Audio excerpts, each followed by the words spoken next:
Hey guys, I miss doing longer form videos, so I'm gonna try to do that right now.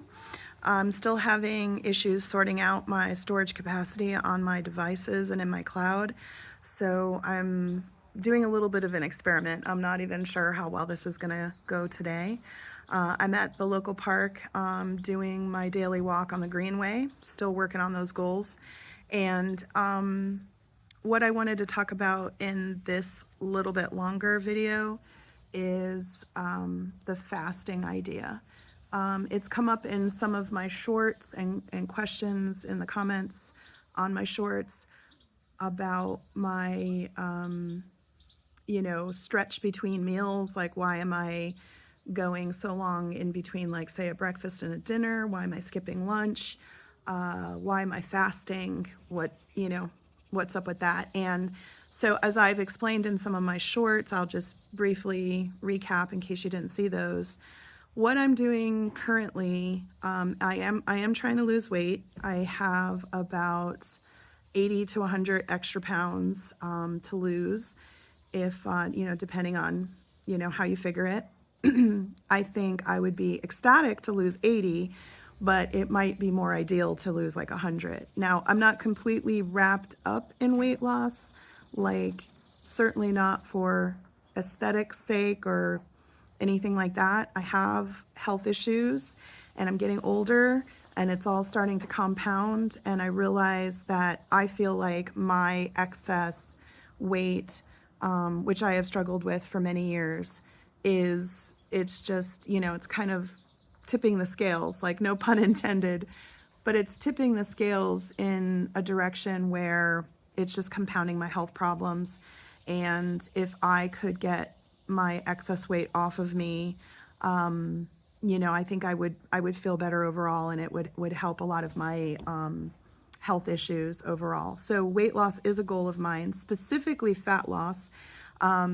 If I could somehow magically like not have the scale change at all, but lose a bunch of fat, like I would take it, right? But typically when you lose fat, you lose weight on the scale. So I will mention through my videos occasionally like my weights on the scale.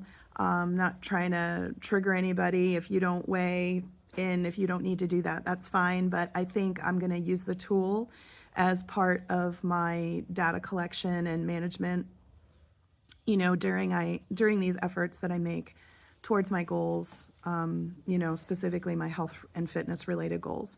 So as far as the fasting goes, I am definitely experimenting with, I have been for years experimenting with intermittent fasting.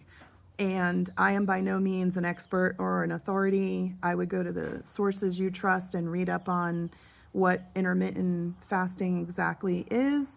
There's definitely a lot of different versions of it, so just know that some people will fast for 8 hours at a time, or 12 hours at a time, or 24 hours at a time, sometimes days at a time. You need to do that research and figure out if that makes sense to you, and of course talk to your doctor and make sure it's going to work for you. But I've done a lot of the research for myself, and I've done a lot of experimenting, and over the years I've had a lot of success with benefits that come from intermittent fasting. And at one point I was doing, I've never really done an alternate day fasting or longer. Some people do that, and it does make sense to me, but it's not something that I've worked up to yet. The most I've done is 1 meal a day fasting, where I literally go all day eating only one meal, and then I go, the whole next day until about the same time the next day and eat a whole meal then. And for me, it was kind of like an early dinner time. I would say eat around 4 p.m., just one main big meal, and I would just fast to the rest of the time. And while that probably sounds horrible to some of you, and probably is not suitable for some of you, because probably partially because I am overweight, it was not a huge stretch for me. It wasn't like I was white knuckling it the whole time and starving the whole time and depriving myself of food the whole time. It didn't feel like that at all. In fact, my body got very used to eating one meal a day, and I didn't really struggle much at all. A good part of the fasting when you are intermittent fasting, just so you know, in case you don't know, is that you fast through the night while you're sleeping.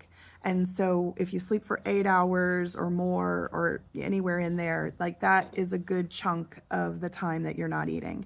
And if you think about it naturally, you're going to do that anyway. So it's not a big stretch to maybe tack a couple of hours onto, you know, that time frame before you go to bed and maybe a couple hours after you wake up.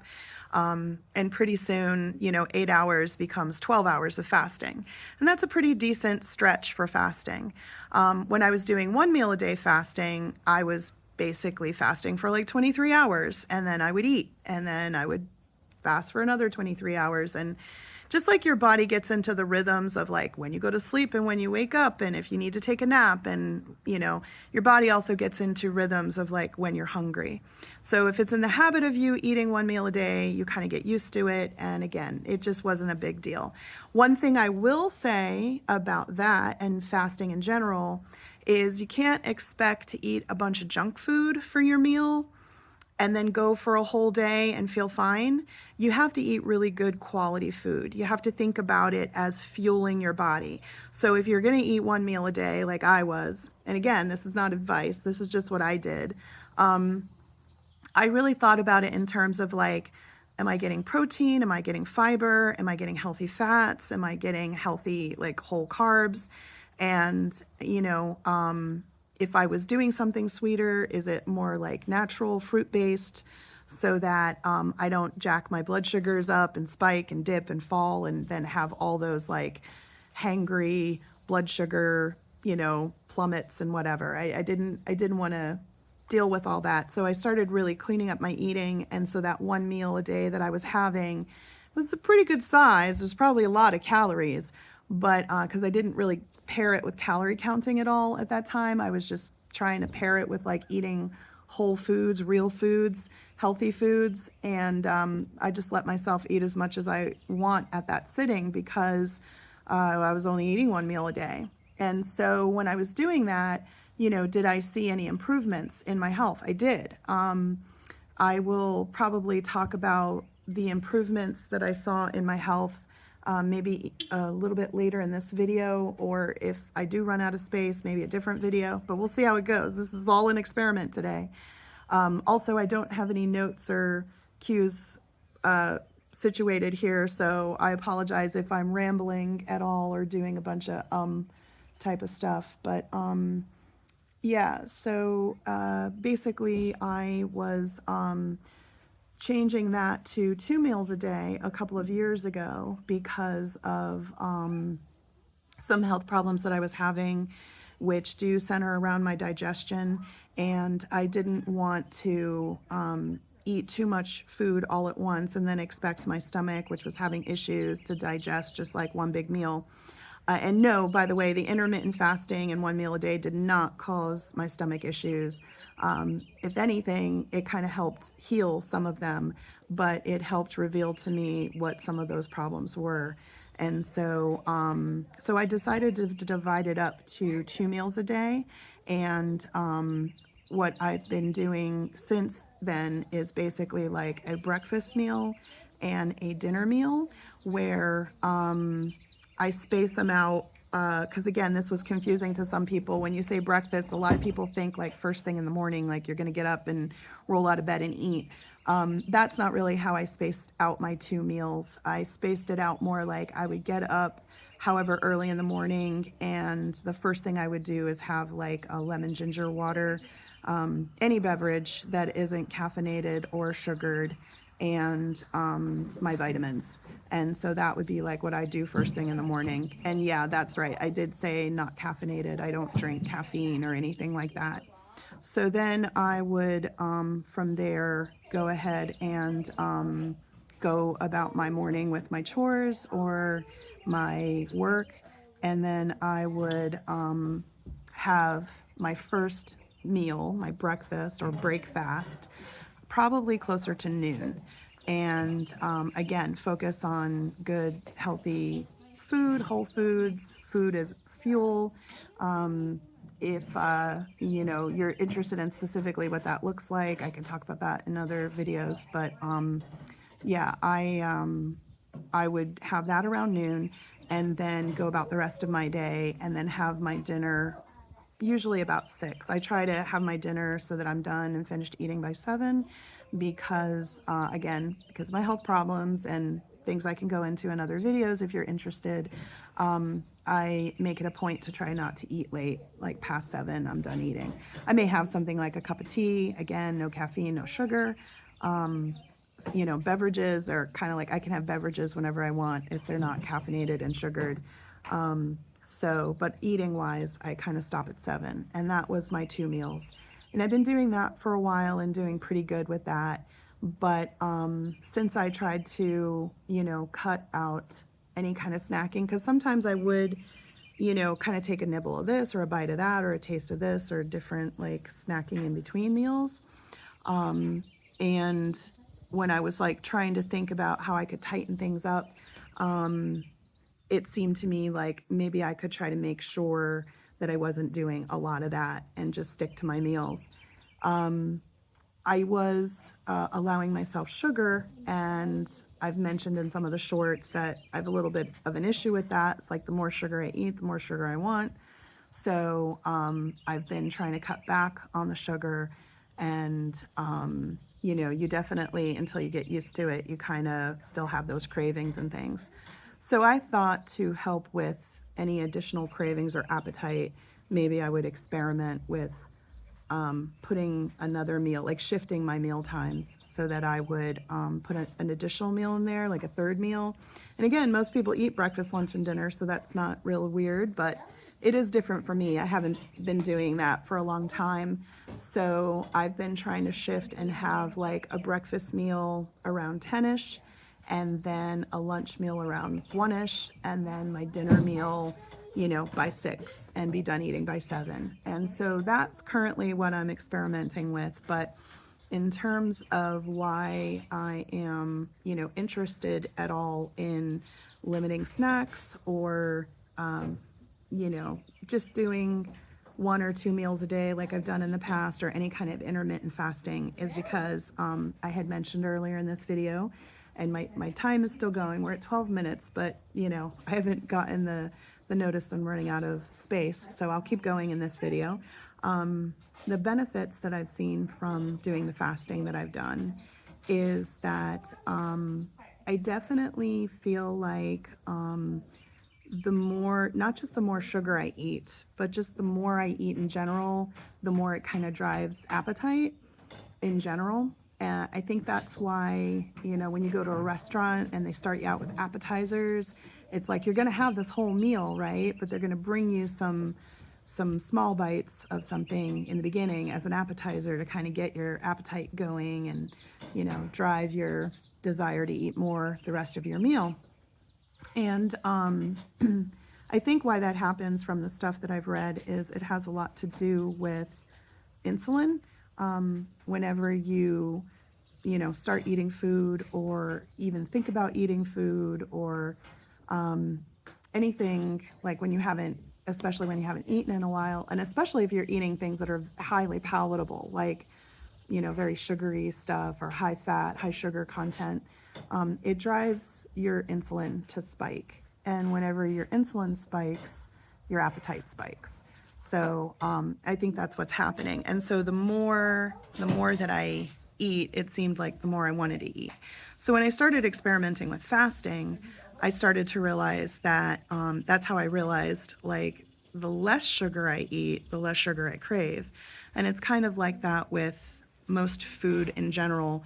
I can go a whole day just being busy with, you know, everything that goes on in the course of my day, and just not think a whole lot about eating, provided I had a good, full, healthy meal, you know, prior. And so that's the other thing I learned about fasting, is that I was not very successful at fasting at all when I was eating junkier food.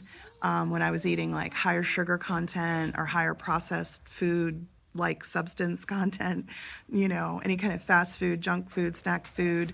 You can't be eating that and then expect to stay satiated and feeling good, to coast you through the rest of your day. If you want to, feel better through the course of your day, it's directly proportional to how good the food is that you're eating in terms of like how healthy it is.